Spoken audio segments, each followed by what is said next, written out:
В сувaro-булгарской письменности руна «с» изображали в виде как заостренный угол. Направление угла зависело от направления письма.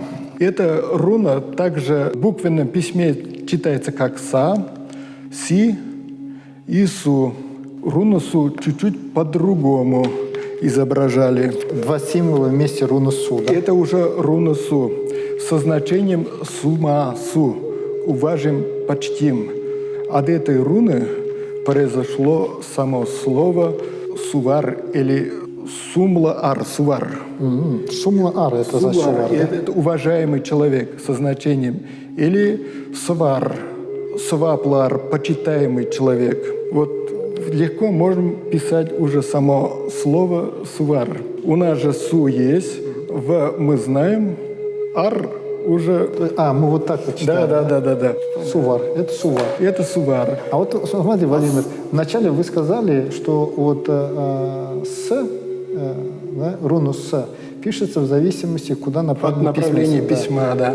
У нас, какие направления письма у нас бывали? еще Мы говорим, что читается вот так вот. слева, А еще как?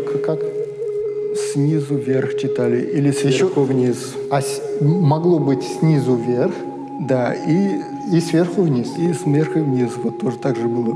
То есть 3 варианта написания. То есть я так, например, сейчас могу также написать, например, «сувар», да, получается. Тогда вот так я пишу. Получается вот «су», так.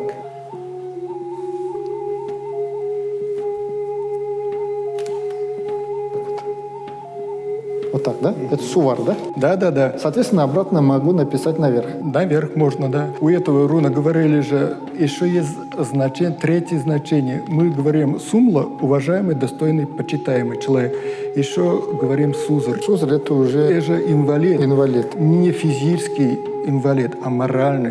Душевный. Душевный инвалид. Поэтому эти руны имели они всегда двойное значение. Одна руна скрипт объединяет, а другой разъединяет. Ну, слава богу, сейчас это в письменности нету, но как история это нам важно.